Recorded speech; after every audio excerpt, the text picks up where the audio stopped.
All right, so this is my new project, 2007 Honda Pilot. Bought this to do a flip, but I probably am gonna just keep this car and replace my old one. Uh, this is a Honda Pilot. Got it for 2,000 bucks. It drives really nice. It has 193,000 miles on it. Has some rust spots and some scuff marks, a little wear here and there, but it's all fixable, and I'm looking forward to driving it around for about 10 years. My old Honda Pilot has over 300,000 miles on it, and so this one still has about 100,000 left. As you can see, there's some damage that needs to be fixed, rust spots that need to be fixed. Um, but all that can be done. The headlights are in bad shape, but they can be buffed out. Uh, I'm just gonna do that. The interior is very dirty, uh, but the nice thing is that the leather on the seats is in good shape. So I'm very happy about that. Uh, it's a little worn, but no rips. It's in decent shape. There's so much dust everywhere. I think they drove this car around with open windows on a gravel road a lot, and so there's so much dust everywhere.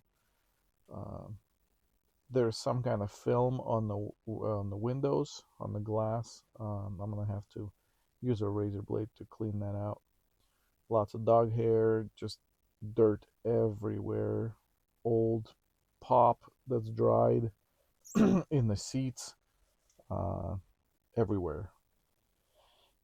Um, yeah, just dust everywhere, as you can see. Like when I took those panels off, there's dust underneath all over the place. The door jambs are all dusty and dirty. The carpet is in horrible shape. There's like grime in between the seats, and like cereal and all kinds of food and dried pop. Like I said, they spilled some pop in the center console, and it leaked all the way underneath the center console and like rusted up the bracket that's in there, and you'll see it later in this video. The engine compartment is all right. um, the the engine cover was off, but I do have it, so that actually lets me see that there's a bunch of dried oil and dirt on the valve cover there. um, Everything else seems pretty dry and clean, in a decent shape.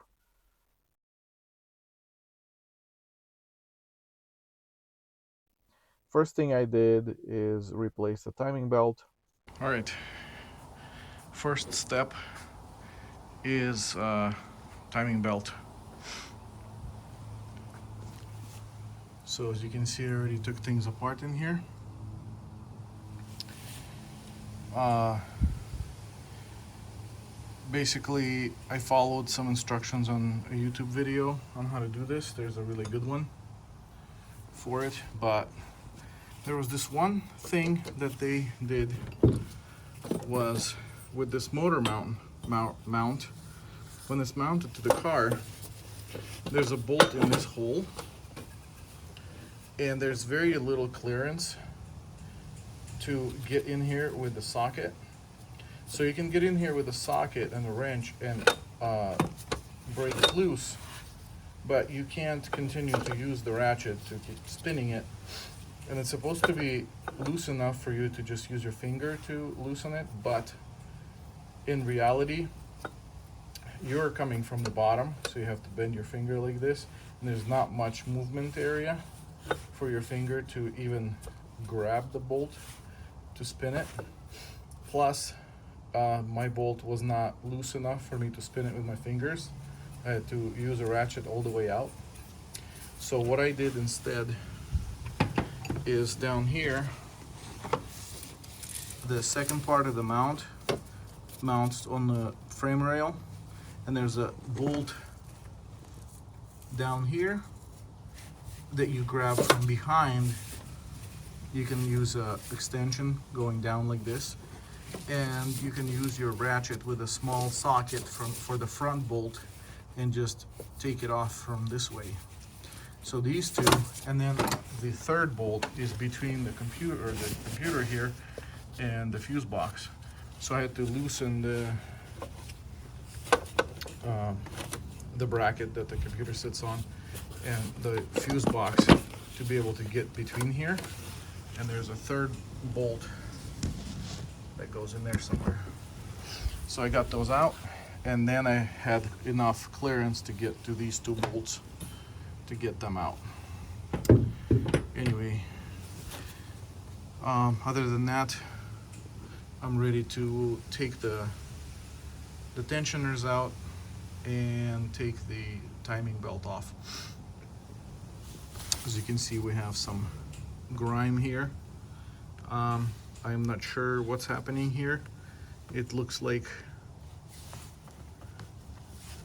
maybe the valve cover is leaking, but I don't see any other reason why there would be oil coming out. It's not coming out from the bottom of the head, so it's just on top here. I'll have to figure that out later, but for now, timing belt first. I got the timing belt kit with a water pump, and then I got a couple of shocks for the back,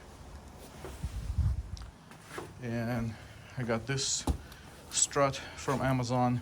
I have another one coming, so I'm gonna replace both of those. And that's that. Oh yeah, and the car came with some rotors and brake pads. The guy already did the other side, so I have to do this side. And then, as you can see, the headlights are all messed up.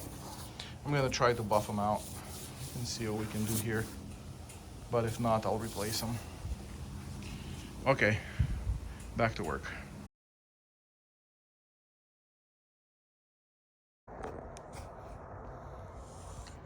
Well, this area right here really well illustrates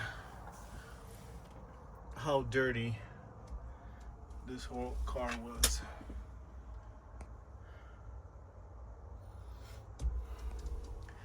I already vacuumed the back. We have a big stain right there that needs to be taken out.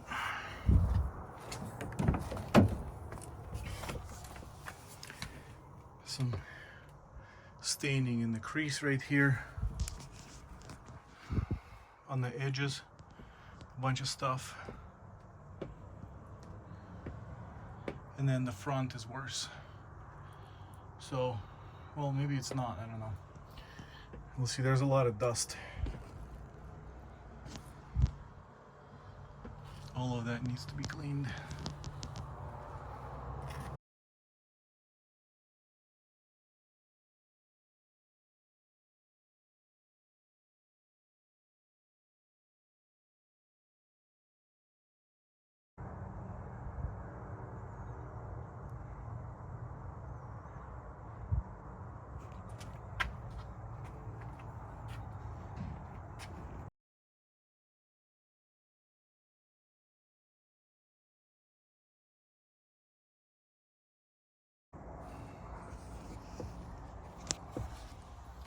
They spilled some kind of sticky stuff in the center console that it went down under inside it.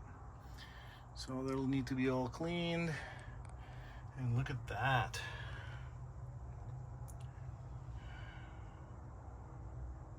They haven't replaced the cabin filter since the car was new, I think, because the bar that goes over here that's permanent needs to be removed in order to get the filter out, and it was not removed. You have to literally break it out, and the filter is original, so just doing that should help a lot. trying to remove the carpet, and I got stuck on this footrest. I was trying to peel it up or pry it up because you can't get this carpet off. It's attached to a bracket behind it. So I was trying to figure out how to do it, and I didn't want to just rip it off because it seemed like it was pretty on there.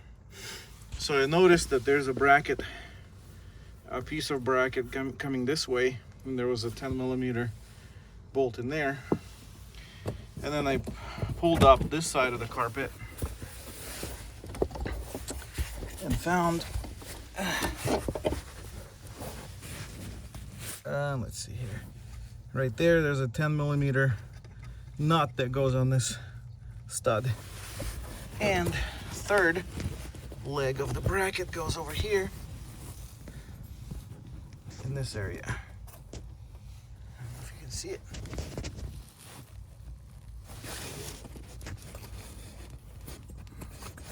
Right here, there's another bolt. So I took all that off and it came loose, and then I felt behind it, and I was confident that I could pry it up. So then I got this tool under and pried up. There's a little stud here and the stud there. So I pried it up and it popped out. So I didn't need to take the bracket off. But just so you can see the backside, there's this and that goes into those holes. And it's just a simple little clip thingy. So just pry up on it and it'll come right out. I took all the seats out and got the carpet out. Took it to the backyard and just pressure washed the snot out of it. I used a brush and some cleaning solution to just brush everything out. There was so much sand and dirt inside the carpet. The pressure washer did a good job. I wish I could get some of these other stains out, but I mean, it came out looking really good. Once the seats are in the car, and you can't even tell what's left. I should have taped this before I started working on it, but this carpet was so dirty. You can't really see the dirt because it's wet, but there's so much horror in it.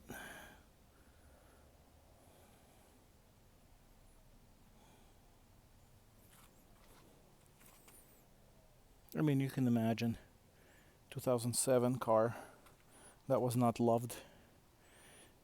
This carpet was horrible. I was just gonna clean it,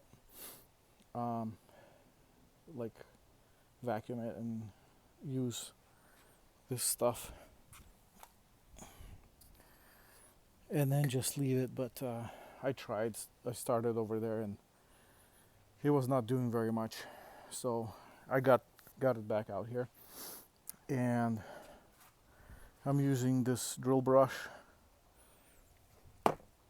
and the lithium all-surface cleaner to just brush the living snot out of it, and it's doing really good.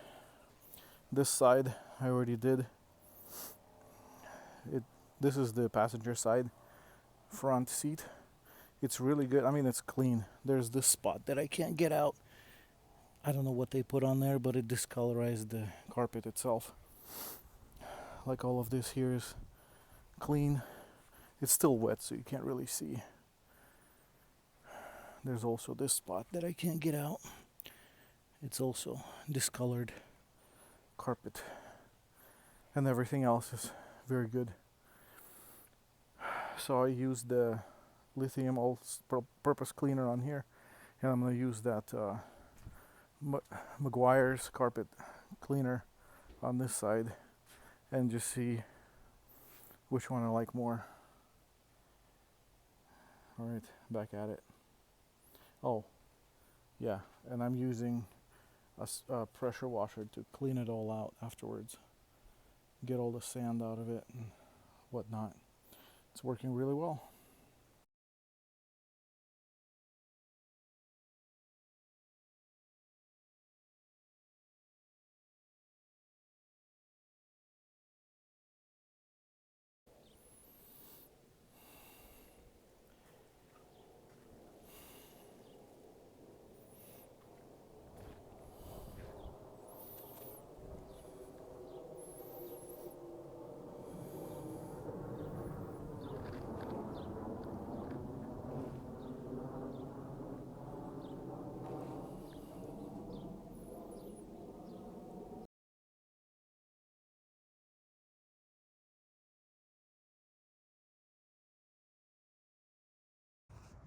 Well, it didn't come out very clean, but it's a lot cleaner than it was. I really was hoping it was gonna be like this over here, but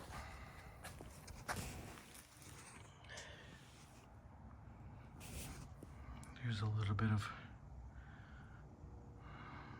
I don't know what it is, discoloration here. The passenger one came out pretty good. Can't really tell with the lighting. And the driver's side even. But I don't know what they were doing back here to really destroy it. Anyway, overall, it's clean. It's going back in.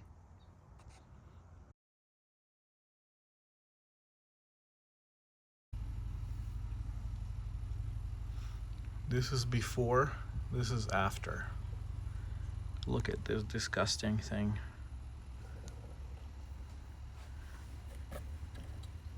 I took this all apart and cleaned all of it inside out. It was not pretty.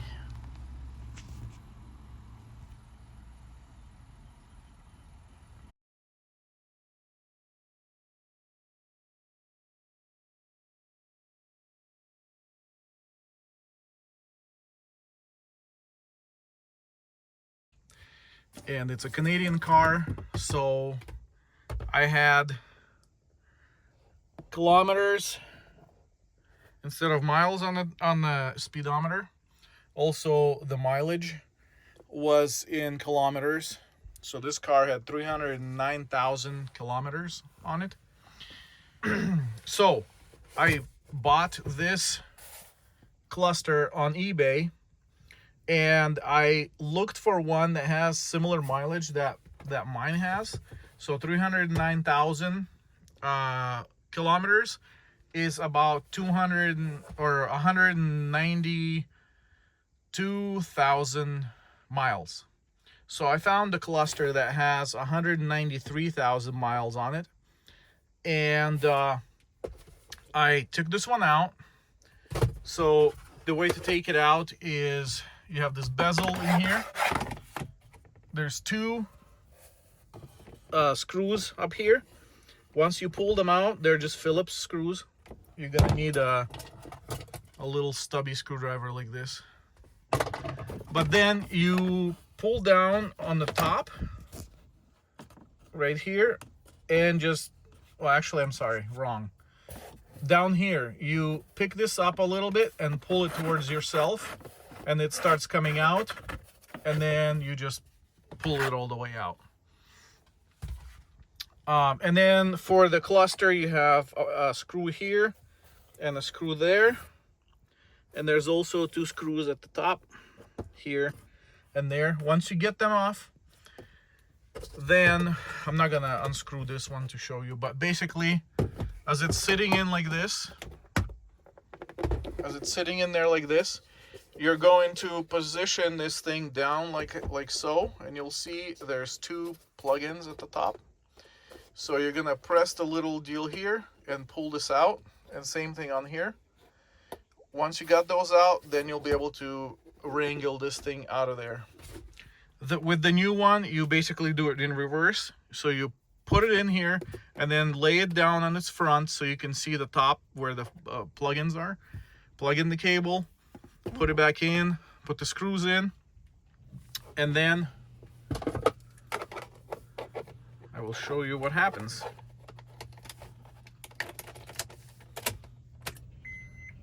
So everything lights up, everything's working. It shows 193 thousand miles on it. That's exactly what it was when I bought it on eBay. So I didn't need to do anything extra.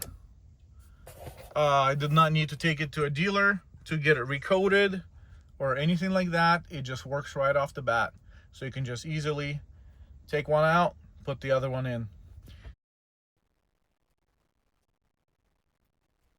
All right, so this is what it turned out like when it was all clean. I had to clean that center console. Oh my goodness, it was so horrible. But I took all the pieces apart, and the door panels, I took all the pieces apart, cleaned everything. It all is very nice and clean now. Um, I can still work on the seats a little more. I need to get some kind of leather conditioner or something to put on it. But other than that, everything came out really nice. I took all the uh, side panels off, cleaned them inside and out, and everything underneath it got vacuumed and wiped down. Got the back all cleaned up. I took everything out, like everything that you see here, it was all out down to metal. Uh, and I did replace the subwoofer that was factory and put a little amp on there. I don't think it sounds good. Rattles a lot because there's too much power. So the subwoofer vibrates the plastic, the cover panel, and it just it's bad. So I'll have to do something different with that. But yeah, overall looks really good. I'm very happy how it came out. I can drive it now and not feel disgusted. So next step on this project is going to be the core support, which is all rusted out, the radiator support. So look forward to that, and I'll see you in that video.